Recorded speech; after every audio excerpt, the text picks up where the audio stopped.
Hello, everyone, and welcome to the Learning and Development Podcast, sponsored by Infopro Learning. As always, I'm your host, Nolan Hout. Joining me on the podcast today is James Gilchrist, who is a director at Lighthouse L&D Consulting. As a consultant himself, James will touch on just about everything that you would ever want to know about improving your consultancy jobs. And let's face it, consulting is a large part of all of our jobs, whether it's in our title or not. So let's get right into it and meet our guest. Hello, James. Welcome to the podcast. Hi, Nolan. Thanks for having me. Yeah, pleasure. We have a really interesting topic that you and I are both really excited to talk about today, which is the role of consulting in L&D. But before we do that, James, what we ask all of our guests is to understand, what is your origin story into learning and development? That is the most interesting thing that we have found. Is I don't know if I've met or had somebody on the podcast who was like, I went to college to be an instructional designer, and then I was an instructional designer and then a manager. Everybody has such a unique path. I'd love to hear what yours is. Well, thanks for asking. And that's a loaded question, only because I tend to be a storyteller at heart. So I will try to get my arms around that and answer it in a way that makes sense. So I'll just say that I did not go to school to study business. I did not go to school to study anything related to instructional design. The closest thing in my educational background that ties to instructional design and learning design is journalism. So I was actually majoring in music and journalism when I graduated from my undergrad. And my path led me nowhere near the area that I've been in now for the last 20 years. I was living in New York City. I was stage acting, and starting as many indie bands that I could play in as possible. So that's where I was at, and I was having a great old time. And then there came a day, as so often happens in the life of any struggling artist, where I knew I needed to get a little more money coming in than was coming in. And I wound up getting hired to work at, of all places, a payroll company. Okay. So I went through a 2-week training process where I was simultaneously learning everything they could shove at me about payroll accounting and how to use their online system so that I could help their customers do payroll. It was a small business. So way outside my comfort zone and my wheelhouse. The one thing I will say is that there was something about that process that kept giving me ideas about how perhaps it could have been done better, how I would have learned better. I am someone who is I'm not satisfied if I'm not doing well at my job. So I came out of the training course and I felt like I spent, after every phone call, practically, I was in my now manager's office asking a question that, had it been addressed in training, would have saved her from tearing her hair out as she, as she managed me. Yeah. Fast forward 4 months, and there's a job posting for a training manager at this company. And it had previously been a task that had fallen to an individual manager to do, as had been the case for me, not someone for whom it was their dedicated function. And I walked into the HR department was one person. I set up an appointment. I walked into her office. I sat down and I explained as to how I would like to be considered for this job. And honestly, I can't tell you why they chose to give it to me, because I certainly wasn't a subject matter expert. Okay. But I had, in that short period of time, come up with a long list of ideas for how to make the training process more effective. And that apparently was of interest to her. So she gave me a shot. And that was it. That was literally the beginning of my career in L&D. I was a training manager and a facilitator, and I was standing up in a classroom for 2 weeks at a stretch with people new to the company and trying to help them figure out how to become good at the job. I have first obvious answer is, what instrument did you play? Yes, the important question. Yes. No, I am a guitarist. I played electric and acoustic guitar. I write my own music and I sing. And my wife and I are actually, like, our entire relationship has revolved around our performing music together. I came up listening to everyone from the Indigo Girls to Melissa Etheridge and Billy Idol, and just really aggressive thought emotion Exactly. provoking Yeah. rock in the 90s, like Yeah. late 80s and early 90s. Yeah. That was my Very world. cool. So Very cool. it was always about the message and the energy for me. Well, so and then on the coming back to the more serious side, it's interesting you say that. There's a very common path that I've noticed with people in L&D. Lisa Willis as the one that comes to mind. She's a gold medal Olympian for USA women's basketball, was the first coach, female coach in the whole NBA Knicks organization. Amazing, accomplished business lady. And she said, I got into the training world because when my coaches were coaching me, they weren't coaching. Like I thought, I was like, man, you're not saying what you got to say to get me involved. Like I felt like they're doing such a bad job of this that I Yeah, almost had to take it on myself to do a better job of it and to say yeah. like, hey, I wish I had that coach. And I figured, why don't I be that coach that I wish I had? It is something that I have heard. There's another gentleman who started as he was the CLO of a restaurant brand, not Restaurant Brands International, but of some restaurant brands, and he was saying, I got hired as a waiter, and Mm. I didn't know how to do anything, and there was no training, so like I just started creating programs for people underneath me, and then the person who had onboarded people was like, oh, I really like that. Let's have him have that job when it came open. I just kind of climbed my way to the top, Yeah. all just because I wasn't in my job, but I just couldn't almost stand having others have to go through what I went through. So That's a there's really fascinating arc. I resonate with that a lot. I mentioned in my story that it was the pain points that Yeah. stuck with me. And I have always been from my very first job. And you mentioned being a waiter. My first job was a busboy at a catering place. Okay. I'll never forget. I had only been on the job like 3 days, and I was so struck by the fact that the process whereby the wait staff would carry the glasses into the kitchen on their shoulders, having to navigate through lots of rooms and people, only to then stand underneath the dishwasher rack. I can't believe I'm telling this story. Stand beneath the dishwasher rack and have to manually place the glasses into the individual Yeah. rack and glass type specific containers. And everyone who had also brought in glasses was like standing around behind them, waiting for their turn to do this very laborious process. And I thought, this is the stupidest thing I've ever seen. And people are going to drop stuff, and my arm is killing me. And what can I do? So I loaded up a cart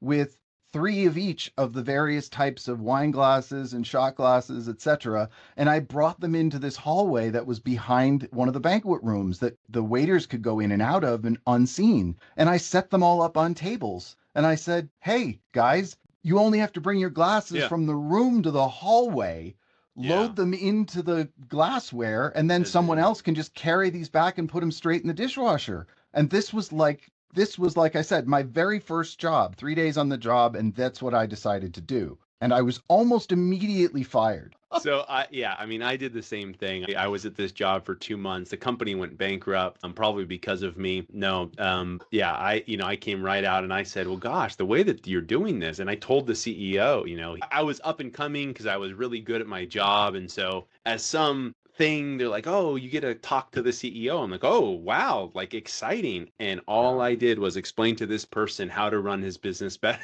But yeah, I think I was right. I hold that.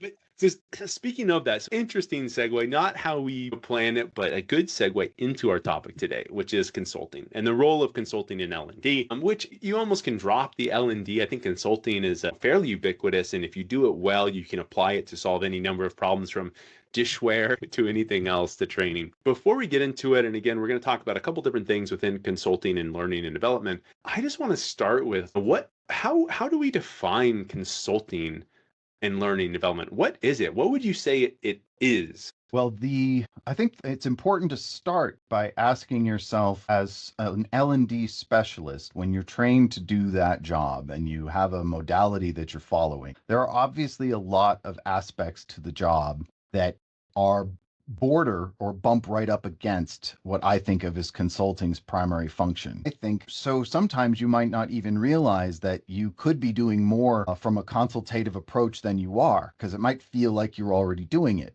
But I just answered a question today from someone who was curious about getting into L&D and sort of what it was about, and said that I think the best tip that I can give to anyone who's getting into the field is to remember the adage trust but verify, because that Mm-hmm. applies to so many things. You have to remember that, at least in our current world, you aren't going to a machine to find Yeah. out what the problem is you're trying to solve. You're going to people, and those people may or may not be directly attached to the place where the problem seems to be. They may be far removed from it. And if you're lucky, they may have brought someone in as a resource that is closer to it. But they often, the conversations begin with them telling you, well, here's what we want to do.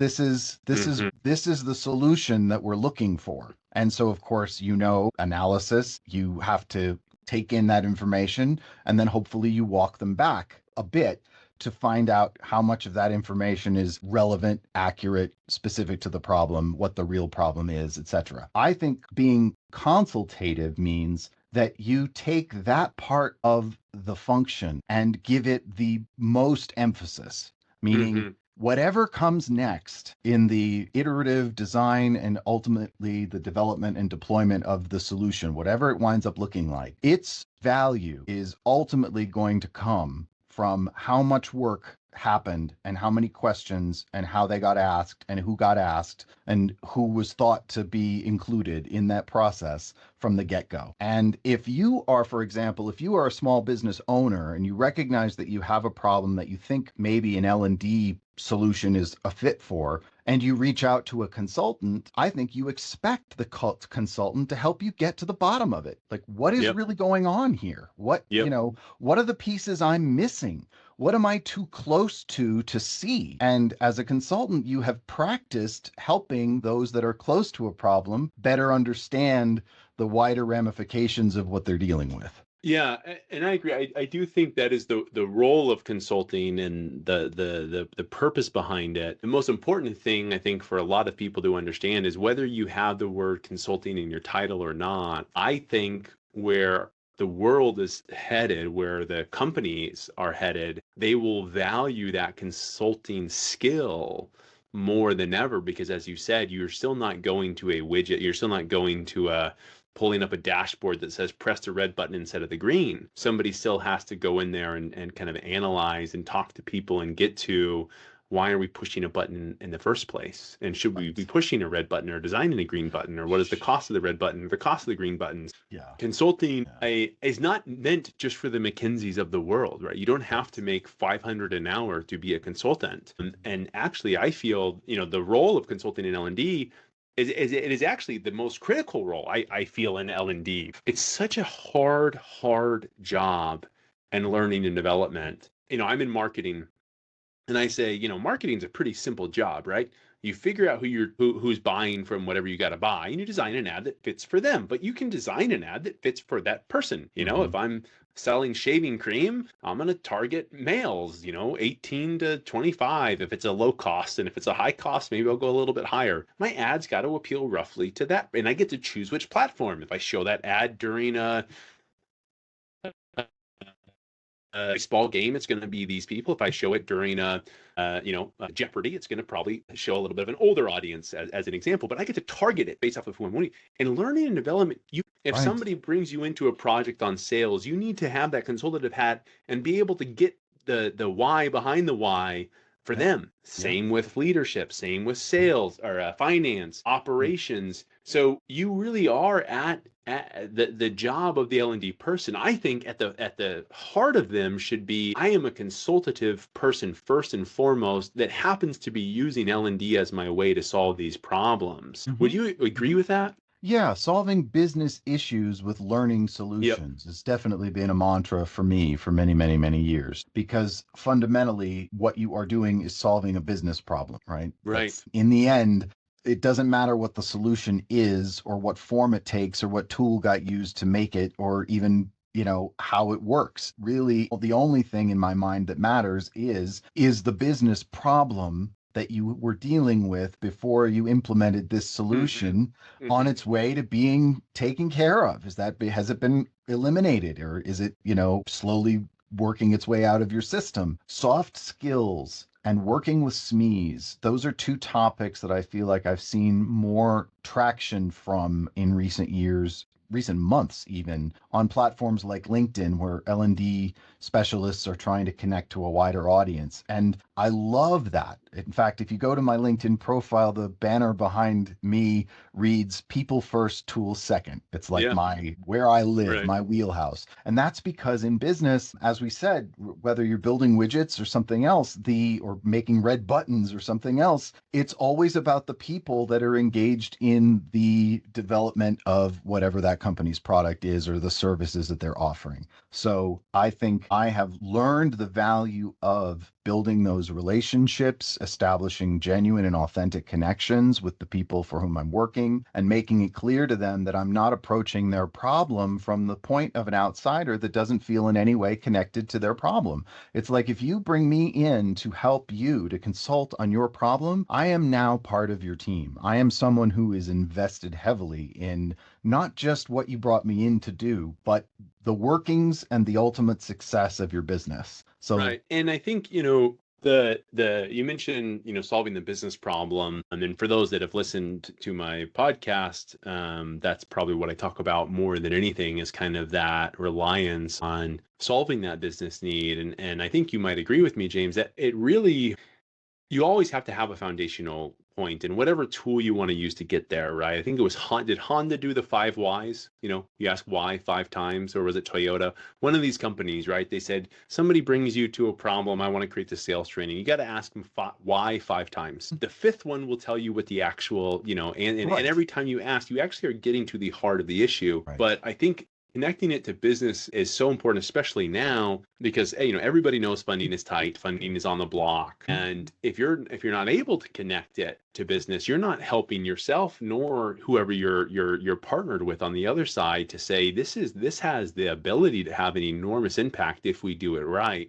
Whatever that training should be. But I think we've talked about that a lot, James, of how do we get people to open up? And I don't know if it's, an L&D, but it's our business that we're working with, saying, Mm-hmm. okay, I'm willing to do this, but tell me why, and what are the metrics that you care about? Why do you think it's so difficult to get there? As consultants, as we start digging in and as we start trying to get to the business reason why is there, I don't know if it's pushback, but what is it that's making that job harder than maybe it should be? Well, first I'll just say there is pushback.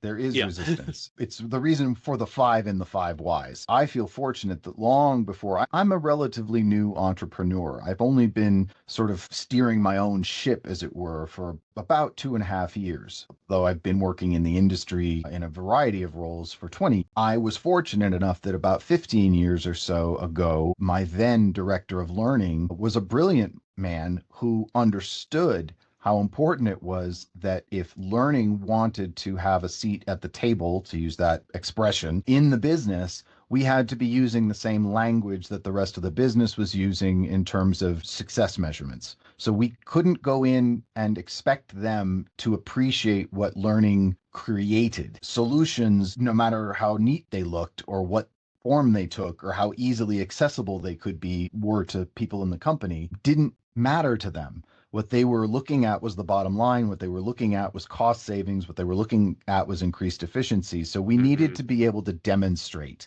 right? So very early on, I got that lesson that no one cares. No one cares what you do. Yeah. Okay. They only care if by including you in the conversation, their world gets better. Their Yeah. bottom line gets better. Their costs go down. They want to see where the rubber meets the road. So and when you think about someone coming up in learning and development or learning to be an instructional designer, and they're being told about the tools they need and the solutions they build and the methodologies, right? That's not in there anywhere. It's Hmm. almost like someone could expect to come out of that growth process and walk into a room and anticipate everyone being happy to listen to what they had to say. And when they realize that the meeting's over and they never even got to talk, they're like, what happened? What is going on? I thought I was here to do a job and no one seems to even care that I'm in the room, right? The answer is you need to find out what's valuable to your customer and you have to become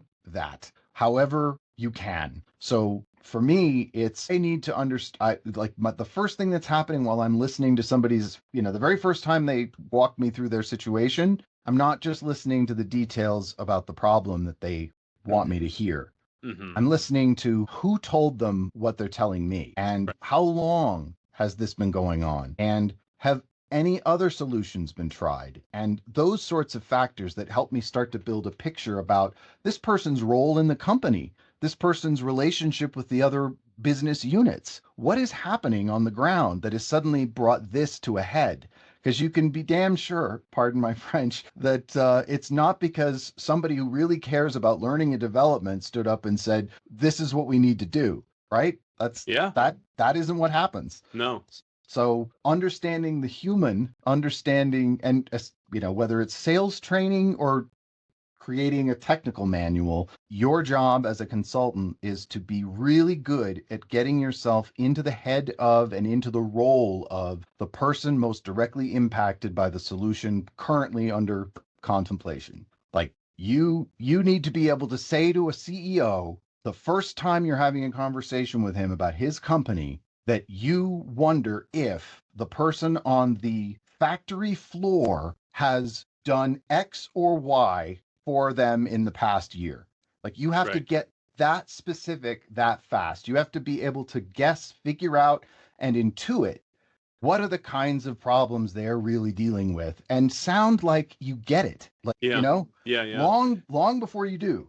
Yeah, I agree. And I think that what I found that because of the type of person I am, it's easy for me to understand a number because Mhm. I think it's hard, it's a pretty common language and there's not a lot of room for interpretation in a number. And so for me, that's always where I try to start, right? Whatever the problem should be, I've got a leadership problem. Well, how do you know? Like you said, Mhm. you said, where's the source? Well, how do you know you have a leadership problem? Help me understand. Oh, or I have a Yeah. customer service problem. How do you know? My net promoter score is down. Okay, well, what are they rating you low on? I had this really great client in Seattle, and we were doing call center training, and we said we want to do better. And I said, well, what is better?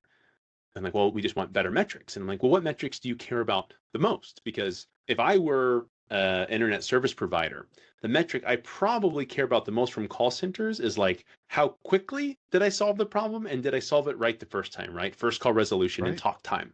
You Right. probably want the lowest talk time Yep. and also the highest first call resolution. However, if I am Nordstrom, I might want long talk time. I might want Mhm. to be spending a lot, or I might not even care about talk time for that matter. I just Mhm. want to know, did this person buy from us within the next 60 days or did Right. they or whatever metric this should be. And so I feel like if you can get to what is that number you mentioned, what is that source of the pinch in your shoe that's making you want to buy a shoe? If I don't really know, if it's the classic is, oh, we need to do more onboarding trip, why? Well, this stuff's kind of old, very common. I'm sure we've Yeah. all heard it, right? Well, it's Yeah. time, it's old. What is the cost of that? Well, and What is more importantly, is it wrong? right? Yeah, Right. yeah. Like don't start with how old it is. Start with whether or not old equals wrong, right? Right. And so I think people are willing to, and you don't have to know, again, you don't have to know the metric. You don't have to know what's important to them. I mean, you can Google it. It's mostly the same, right? Most people measure the same thing, but starting a conversation with,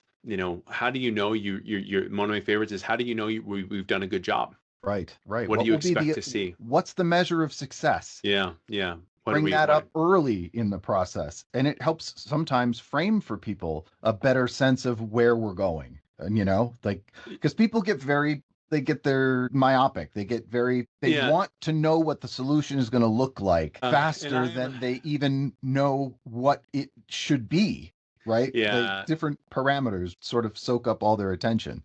And if you were to ask my partner, she would tell you that I have the frustrating aspect of trying to solve the solution before I even fully know what the problem is. Yeah. I'm Yeah. very much a victim to that, but I can tell you that that is the absolute worst thing that you can do. You kind of close the apparatus before you focused in on what the problem Mhm. really is. And yeah, we had this one client who wanted to create some brand training. They were changing the culture of the company, and they said, "Hey, we've already built out the training program. It's going to be these assets. You just got to tell us what is it going to cost to make these assets." And we're like, "You sure?" And they're like, "Yeah.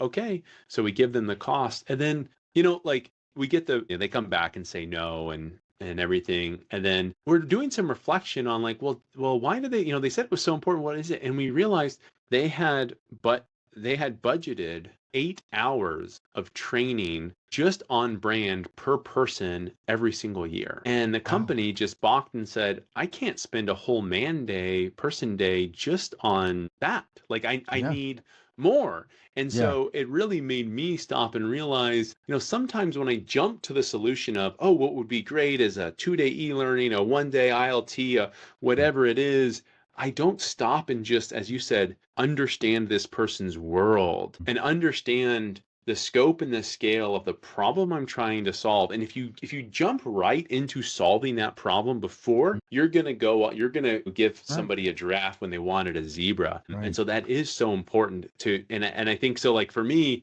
and as you and I are both talking, kind of the themes I'm getting is, one, take it slow. Yeah. Like don't, like, from your reasoning and your logic, take it slow, be a listener. You got 2 ears and 1 mouth. Listen a lot, listen a lot before you start presenting the solution.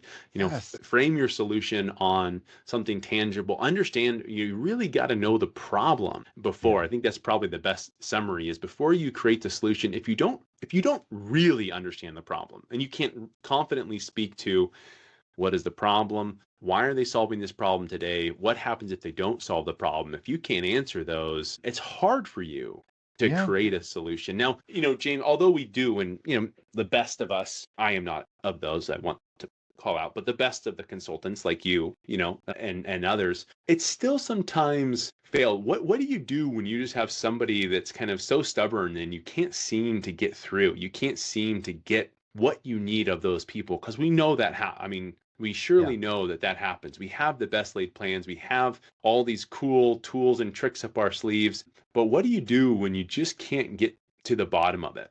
Well, that's a great question, and it is absolutely true. And it would be a disservice to anyone listening to think that we were talking about this with the expectation that just do these things Yeah. and it's going to work. Because the reality, and what I learned long before I was a consultant on my own and now have just benefited from that knowledge, is that your client, depending on who they are personally and the role they are in a company, has a huge impact on how things get started. And Yeah. you have to be able to adapt accordingly. You have to speak to them and work with them in a way that aligns with their expectation, how they want to be worked with, what they are expecting from you, etc. Mhm. You have to find a way to in some cases, delicately start threading into the conversation those things that aren't their ideas. And Yeah. you need to do it in a way that in some cases helps them see it as their idea. There are a lot of things at play that you need to be comfortable doing. You have to put your ego way in the back. And as someone who has led a team of instructional designers and who has had to transition from being someone who does all of these things that I do sort of instinctively Right. over much learned practice to trying to give people a better chance of walking out of the lion's den with their dignity intact, I've thought of things to tell them. And one of them goes to something you said a moment ago, which is the listen. Right? Mm. Don't be afraid when you're going in to talk to somebody who has something they want to tell you to listen to them say everything they want to say and then listen some more and then Mhm. listen some more. Try to let them basically run themselves out, Yeah. because if you don't, there's a good chance that anything you bring up, they are immediately going to try to tell you why that isn't the problem, Mhm. because they feel like they haven't said everything they could possibly say. So don't be afraid to set up a meeting or maybe another meeting to just let that all come out. And there's a psychology there, right? Helping someone believe that you're helping someone get to the place where they are now prepared to listen. They are now prepared to answer questions, right? And that isn't something you can do if the person has scheduled a 20-minute call with you to dump your marching orders on you and expect, okay, you're going to send me, an estimate and how long this is going to take and what it's going to cost. You have to roll with that and try to set expectations accordingly. What do you do when things go wrong, when you don't get the response that you're hoping for? Well, for me, what I need to start doing is thinking about their bottom line. What, Yeah. as you said, what are the things that mean most to them? I never assume that the thing they're asking me to do is the most important thing on their roster. Right. Okay. There are a lot of other things that are way more important than me or this project. So I need to try to find a way to engage them on topics more closely aligned with their bigger concerns. And I try to do it in a way that suggests that there is a relationship, I'm not telling them something. I'm just asking them questions and drawing sort of an imaginary line between that conversation and the one that we're trying to have. And gradually, I try to bring in the notion that the complexity that is inherent in their business and all of those important details could trickle down, could have an impact, and how important and valuable their time and their money in this project is. And we want to guarantee that it's going to align and be the best solution they need to have. And it's an evolution. It's a conversational evolution, but you need to be prepared to bring to the table information that lets them understand or know that you understand and know them. Yeah, and I think one of the things that's helped me, like you said, is if you can envision what their bottom line is, and then you understand what your bottom line is as well, and making sure you kind of set that expectation of this is what I'm here to do, Mm-hmm. this is what I need, and this is what I'm hoping, to get. At least in your own mind, even, right? Play it Mm-hmm. out in your mind of, okay, I might be asking for all these, but at the very minimum, I'm going to need these three things. So maybe you go in there hoping to get an answer to your top 10 questions, but you know that you can probably get by with three, and we'll see how the conversation goes. But there's a lot to the role play, even if it's in your mind. Starbucks, I don't know if they still do this, but in their barista training, they would have them write down on a blank sheet of paper, they'd say, you've messed up some order and somebody comes in screaming at you and say, I want a refund. Write down what you would do. And they interview people and they realize that like it allowed them to stop and almost kind of disassociate from the craziness of the moment and say, while I'm calm, cool, and collected, while I haven't messed up the drink, while somebody's not in front of me, Yeah. what would my best self do? Yeah. And Yeah. then let me read that once a week so that I know, because I'm going to mess up. I know I'm going to mess up Nolan's order and he's a jerk. He's going to come and yell at me and storm and, do all these things. But if I already know that my default answer is always, I am so sorry. I'm going to remake that for free. I hope that makes it up to you. I'm sorry. Whatever it is, it actually makes that a lot less scary when it does happen because you've already went through it in your mind. If you're gonna, with SME time being, it's always been tough to get. And when you're consulting, by the nature of that, you're usually dealing with a subject matter expert of something, or it's a client. It's more than likely a colleague, but that person is your client in this regard. Spending an extra 15 minutes jotting down what you want to take out of that versus let me just open it up the call and say, hey, we're doing sales training. What do you want to learn, or what do you want to do? Isn't going to take you down that path. So I think one of the big also keys is just being prepared. Absolutely. Prepare yourself, know the questions you want, Right. go away. So we've talked a lot about some of the great things. What are some of maybe the pitfalls that the traps that we find ourselves getting into when we're trying to be consultative, but maybe it doesn't come out the way, we want? What are some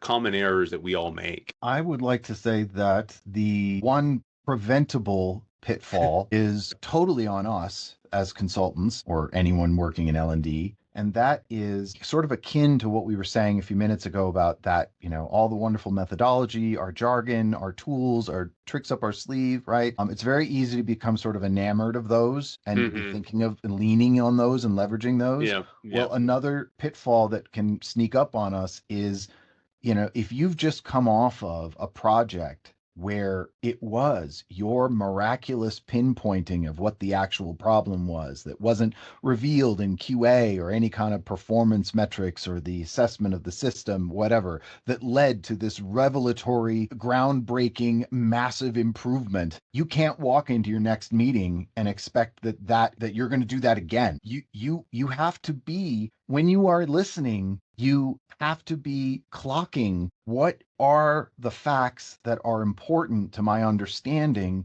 the direction this project is going to go in. You have to listen for the holes, the logic holes. Like if you hear two facts presented next to each other that they are saying have a correlation and you don't understand the correlation, you better ask. Just walk me through how those two things relate to each other, just so I Yeah. understand. Like you have to be prepared to be like a sponge Yeah. and try to leave as many. You certainly have to leave the entire rest of your day at the door. Like you can't. You have to walk in prepared to give them, like, this is my most important meeting today is with you, sir. But the second thing is that you have to leave your preconceptions about where this might end up going behind. And you have to not get attached. You have to not have an affinity for a type of solution or Yeah. one type of problem or anything. You have to Yep. be slippery as an eel.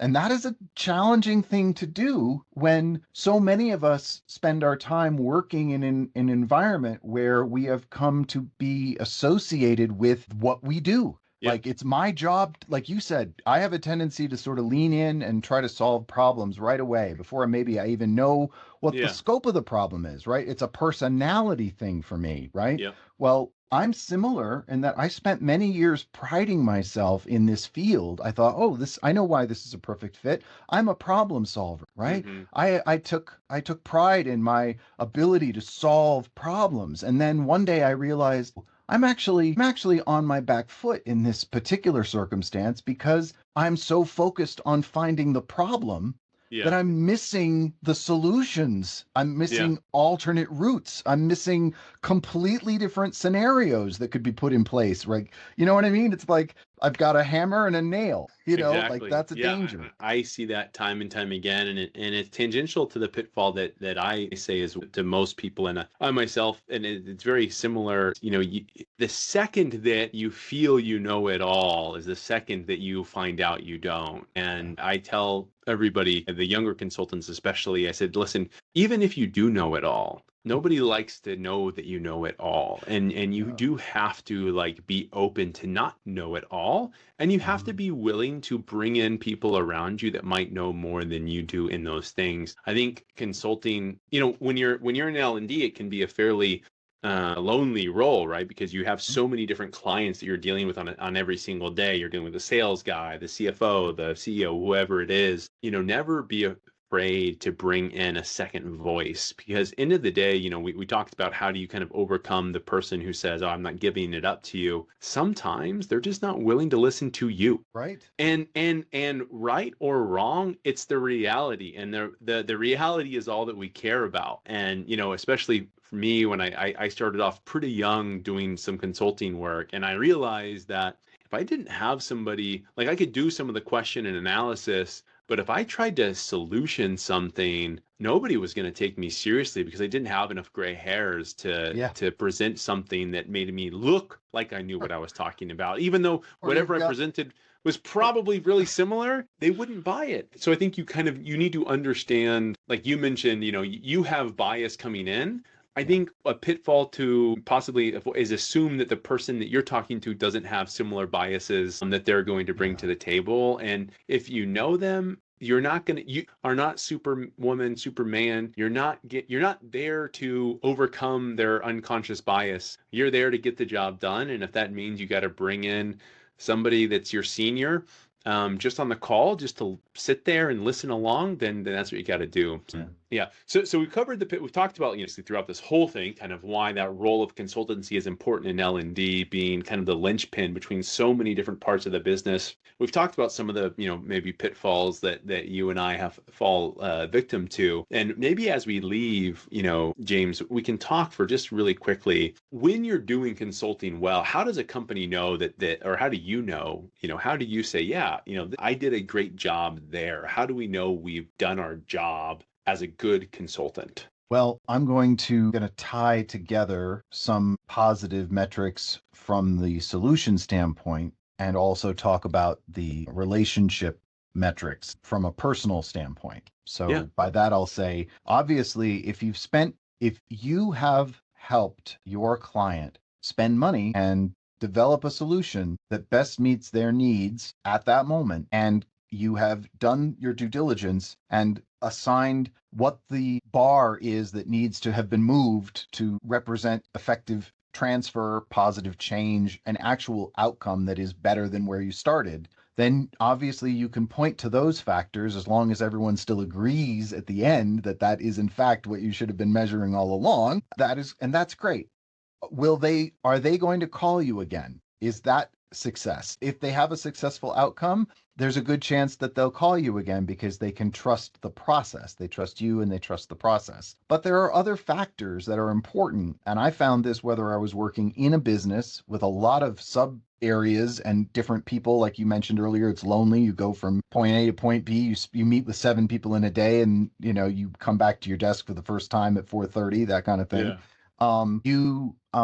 You have to, I feel like the first indication that I found success was when someone would call my boss and call my boss and say, we have a project and we are less sure of what it needs to be, and we want James to help us figure that out. And in fact, it might even be a thing that was outside our area. Like it might not be a completely inside the L&D Venn diagram. Like it might overlap with 2 other business units and they just want me on that team. That, to me, that's an indicator that someone is recognizing not just your skill and aptitude for the identifiable L&D part of the process, but they are seeing you as someone who is beyond that, able to help them understand their business, right? They want you in the room. So I have recently moved. One of the neat things that LinkedIn Premium let you do with your profile, which is my primary method of communicating to the world, is my LinkedIn profile, is move feedback, recommendations, and the sort of thing that people leave to say what it was like working with you higher on your profile. And I have amazing feedback. I have feedback from people that talks about what it's like to work with me and what I help them solve that was sort of outside that neat package of the L&D learning solution, And so I want my customers and potential customers to see that, because that's the best. It doesn't matter what I say. Doesn't matter what I say I'm good at. But if you see other people having the kind of experience with me that you are looking to have, then, and you can get that from me, then that's a measure of success that I think a lot of people who get so focused on the solution and the metrics might totally miss, Yeah, totally.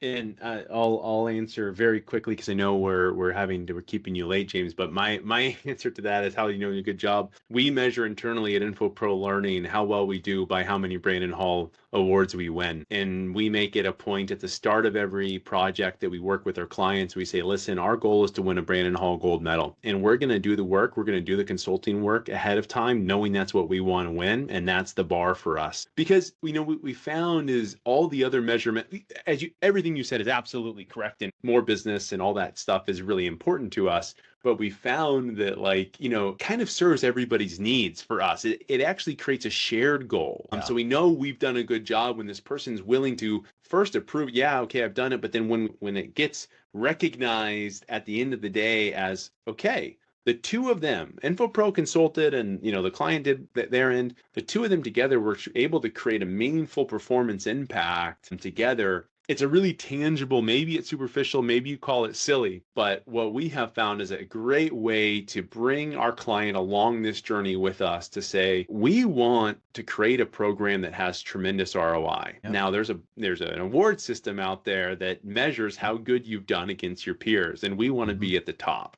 Yes, and so it captures everything for us. So that's a really simple kind of cheesy answer maybe to the question. Well, I love that answer. And I will say that it has going for it the fact that you have a third party, sort of a neutral party, who is also recognized as an authority in the field. And the awards are being competed for by your client and their peer clients as well, right? Absolutely. Big corporations are all seeing each other stand in line to wait to see who wins. So there's also this the ego stroke that comes along with being acknowledged as being above your competition. So I think anything that helps get everybody's head in the game, whatever that is, whatever that looks like, is a great thing. So absolutely. And I know you guys cleaned up last year, so kudos to you. 5 Brandon Hall awards and a slew of other awards as well. So, really impressive. Thank you. Thank you. Yeah, that's a big feather in our cap. Thank you for that, James. Well, and thank you for spending the time with us. Those of you, please do go check out James. James Gilchrist is on LinkedIn, as he's already mentioned. That's his kind of number one area that he pushes out a lot of his great content, and his company is Lighthouse L&D Consulting. We'll make sure all the information's in the podcast details. Thanks everyone. Thanks James for coming on and sharing some of your wisdom with our guests and a topic that I love.